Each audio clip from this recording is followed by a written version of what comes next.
the federal government's signature housing policy, the Housing Australia Future Fund, remains in limbo.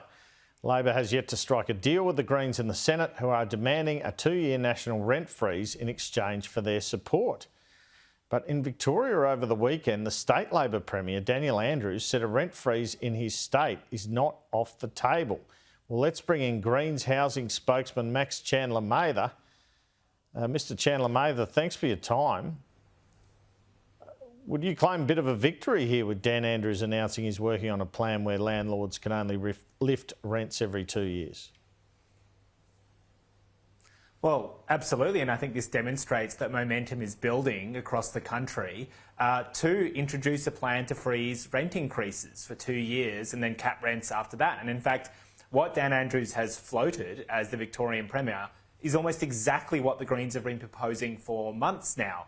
And this presents a remarkable opportunity for the Prime Minister here, because he could now go to National Cabinet, who are considering introducing national renters' rights, and put money on the table and push Victoria, New South Wales, who are also considering some form of limits on rent increases, and the rest of the country over the line, and actually get some limits on rent increases that, frankly, are so needed right now, given the Reserve Bank of Australia has pointed out they expect rents to go up even faster over the next 12 months. There does seem to be some evidence at the moment, though, Mr Chandler-Mather, that with interest rates going up, investors are already selling. They're offloading their property to consolidate their owner occupation loans. Aren't you concerned that putting a cap on rents for a couple of years could lead to a lack of rental supply? Well, look, at a market level where you have an investor selling their property, they're either going to sell to another investor or they're going to sell to a first home buyer who was previously a renter. So at that macro level, that doesn't actually have any effect on the tightness of the rental market, because you have one less renter in the rental market if they've bought a home for the first time. With regards to the supply of housing, what we do need is a supply of affordable and public housing, which is why our other call on the federal government is their current plan to spend at most $500 million a year from 2024-25 is not good enough. And we would like to see $2.5 billion invested every year in public and affordable housing. That's not enough, by the way. We're just trying to find a compromise. And I think there's a lot of low and middle income renters out there who know that they can't afford to rent a luxury apartment for $1,000 a week. What they need is a good affordable home for $400 or $500 a week they can move into and actually afford. And I think there's a lot of people out there right now who recognise that the federal government can do a lot more than what they're proposing. I mean, and when we're talking about affordable housing, by the way, it's not just for those people who are most doing it tough. We do need public housing that, you know, rents for much cheaper than $400 or $500. But also there's teachers or nurses or people looking for a share house right now who can't find anything or are standing in a queue of 20 people. And that's because if you just rely on the private market to supply housing, then we're never going to fix the issues of the housing system. All right. We have Parliament back next week. Are the Greens any closer in its negotiations with the government on the Housing Future Fund bill? Look, we're pushing as hard as we can, and we've said to the government that we would be willing to pass the bill as soon as possible if they came to the table on our two key demands. And I want to be clear, by the way, that we're not saying we're going to refuse to pass the bill if we don't get a 2-year rent freeze and $2.5 billion. What we've said is we'd like to start negotiating. And we've said, for instance, we think unlimited rent increases should be illegal. So, for instance, if we're happy to have a bit of to and fro about how exactly we limit rent increases, we're also happy to have a discussion about how much more money we invest in public and affordable housing. But the federal government needs to start moving as well. You know, we've already halved our offer that we put to the government. We started with $5 billion a year for housing. We halved that to $2.5 billion. We dropped the money on the table we wanted for a freeze on rent increases from $1.6 to $1 billion. But the reality is the government does need to realise that their proposal at the moment will see the housing crisis get worse, and they need to negotiate responsibly and not doing what the Prime Minister is doing, by the way. He keeps going around basically seeming to suggest it's his way or the highway. And that's not how a Prime Minister of this country should act. OK. The Senate inquiry into renters, I understand, is underway. What are you hoping to show there?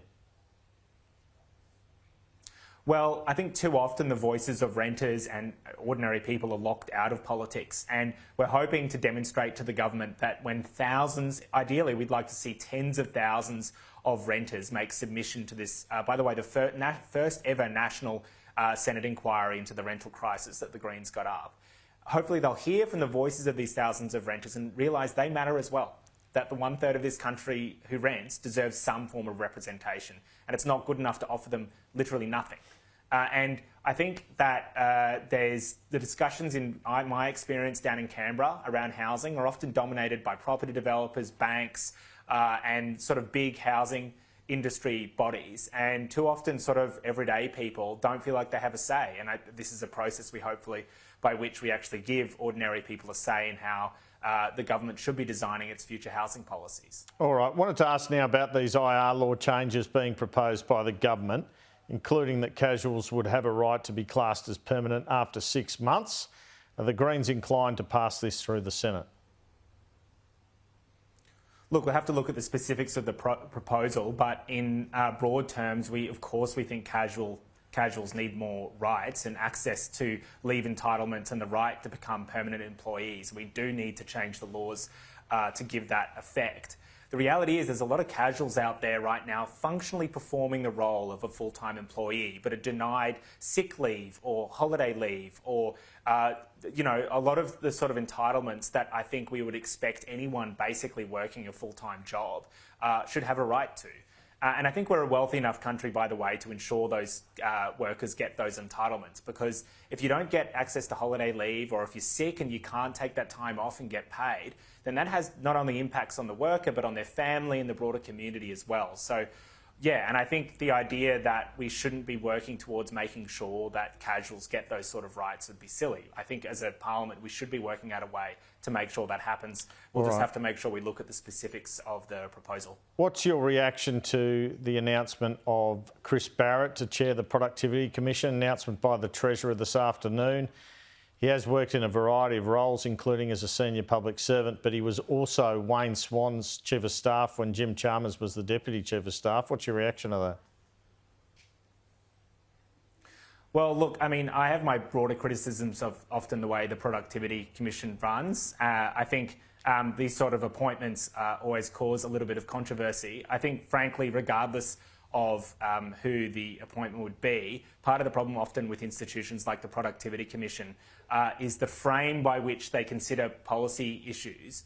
I often think leads to relatively poor proposals. You know, for instance, their conception of productivity often ignores, for instance, the benefits that come for increasing social services, like, for instance, getting dental onto Medicare, or ignores the benefits that come with taxing big corporations more and investing in public services. And I think along with, say, a productivity commission, why we don't have, for instance, other public institutions whose job is to work out how to make sure everyone in this country gets good healthcare or education, and within a frame of working out how, say, big corporations pay their fair share. I think some of these institutions, like the Productivity Commission, you could change the head, and I don't think you necessarily fix the underlying problem with institutions like that. All right, and finally, the Greens lost half their vote from the general election in the Fadden by-election, and that vote seemed to go to the legalised cannabis party. So that's in your home state. What do you think of the result? Look, I think that's the great by-elections where, you know, this in this instance was a race between Labor and the Liberals. Often end up with results like that. Doesn't worry us at all. I mean, I think the next day we saw the Greens go up in national polling, and we know that really our strategy for winning, as I think I'm sitting here in the electorate of Griffith where we won, is primarily based on large-scale volunteer movements, you know, knocking on tens of thousands of doors and reaching people directly. And that sort of large volunteer movement takes a lot of time to build in particular seats. We were able to pull it off in Griffith, Brisbane and Ryan, and we did it in Melbourne as well. And that's how the Greens win. And certainly in the lead up to the next federal election, we'll be building the same volunteer movement that won here, and we'll be spreading the lessons we learnt here around the country. And we feel very confident, actually, that there's a lot of people right now very frustrated with a government that is failing to address some of the most basic material concerns and cost of living concerns and housing. And I think a lot of those people will, respond pretty well to someone rocking up at their door and asking them about what they actually care about and talking about the policies they care about. And that's what we plan to do at the next federal election. Greens MP Max Chandler-Mather, thanks so much for your time this afternoon.